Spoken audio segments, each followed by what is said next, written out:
घेर लेते हैं, टूट पड़ते हैं कहो।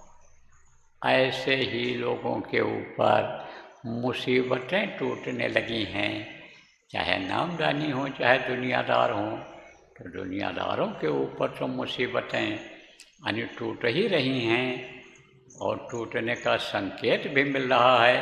अभी और भी टूटेंगी मुसीबतें, लेकिन सत्संगियों के ऊपर भी टूट रही हैं। जो सत्संगी जिनको नामदानी आप कहते हो, नामदानियों पर ज़्यादा टूट रही हैं मुसीबतें।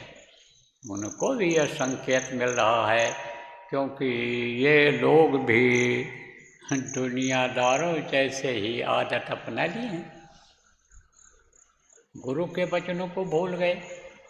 गुरु जो आप समझो कर्मों को जलाते हैं, गुरु जो गलतियों को माफ़ कराते हैं, उनको भूल गए। गुरु की दृष्टि से दूर हो गए।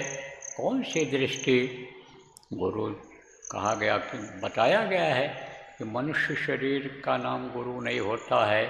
मनुष्य शरीर के दृष्टि की, आँखों की देखने की क्षमता होती है, थोड़ी दूर तक ही वो देख सकता है। लेकिन जो देह गुरु हैं वो थोड़ी ही दूर तक देख सकते हैं, और कंज गुरु बहुत दूर तक देख सकते हैं। तो कंज गुरु की जो पैनी नज़र होती है, पैनी नज़र किसको कहते हैं? कागचेष्टा, जैसे कौवा दांव लगाए रहता है कि देखता रहता है, जैसे मौका मिले तैसे हम हमला करें, ऐसी पैनी दृष्टि। यानी समझो पैनी दृष्टि उसको कहते हैं। कौवा का तो हमने उदाहरण दे दिया, उदाहरण दिया है। यह मत समझना कि उस तरह की दृष्टि होती है गुरु की। गुरु की दृष्टि बहुत पैनी होती है। उस दृष्टि से उसको जला देते हैं। किसको जलाते हैं? कर्मों को जलाते हैं, लोगों के कर्मों को जलाते हैं। और जब कर्मों को जलाते हैं तब लोगों के अंदर ज्ञान हो जाता है, बुद्धि उनकी सही हो जाती है। तो कर्म को कैसे जलाते हैं? कर्मों को जलाने का तरीका होता है। जैसे आग को जलाने का तरीका होता है कि लकड़ी को इकट्ठा कर लो, कंडा को इकट्ठा कर लो, और उसके बाद में फिर यानी उसमें जलाने के लिए चाहे आग ले आओ, चाहे माचिस जलाओ, चाहे कोई ऐसी चीज़ रखो कि जो लाइटर जिसको कहते हैं उससे जलाओ, कोई उपकरण से जलाओ। तो जैसे आग जलाने की का इंतजाम करना पड़ता है, उपकरण इकट्ठा करना पड़ता है, तैसे ही गुरु उपकरण इकट्ठा कराते हैं। किसके लिए? कर्मों को जलाने के लिए। तो ये जो साधना शिविर 24 घंटे की लगवाई जा रही है, ये साधना शिविर में कर्म जलते हैं। लेकिन किसके जलेंगे? जो इसमें बैठेंगे उनके जलेंगे, ज़्यादा समय देंगे उनके जलेंगे। थोड़े बहुत कर्म अगर होते हैं तो जल्दी जल जाते हैं, और ज़्यादा जब होता है तो ज़्यादा बैठना पड़ता है, ज़्यादा देर तक बैठना पड़ता है, बार बार बैठना पड़ता है, तब कर्म जलते हैं।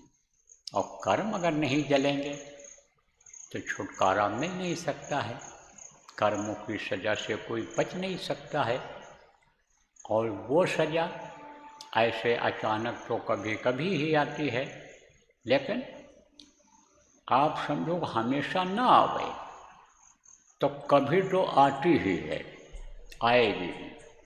अब सत्संगी तो ये सोचते हैं, नामदानी ये सोचते हैं कि भाई बाबा ने, यानी गुरु महाराज बाबा जय गुरुदेव जी महाराज ने जिनको मान्यता दे दिया है कि ये तुम्हारी संभाल करेंगे, ये तुमको नामदान देंगे, उनके पास चले चलेंगे, वो जहाँ बुलाएंगे चले चलेंगे, उनको प्रणाम कर लेंगे, उनको सेवा भेंट दे देंगे, उनके खाने पीने की चीज़ों को हम दे देंगे, और उससे हमारे कर्म कट जाएंगे।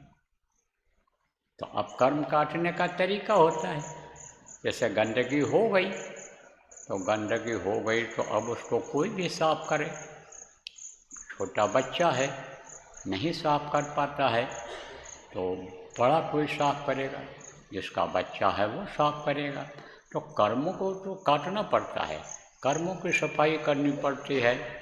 अब आप ये समझ लो कि जिसके 4 बच्चे हैं, 6 बच्चे हैं, अब सब अगर गंदा होकर के आ गए, सब के अंदर मैल जम गई, सब कीचड़ में से अगर आ गए, तो करते करते थकेगा बाप, सफाई करते करते भाई, बड़ा भाई सफाई करते करते थकेगा कि नहीं थकेगा।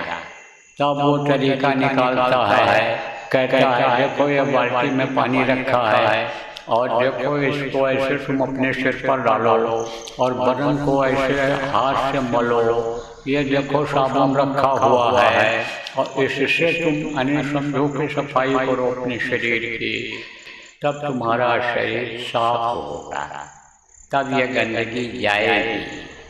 तो अब आप ये समझ लो प्रेमियों, ये जो साधना शिविर है इससे गंदगी साफ होगी।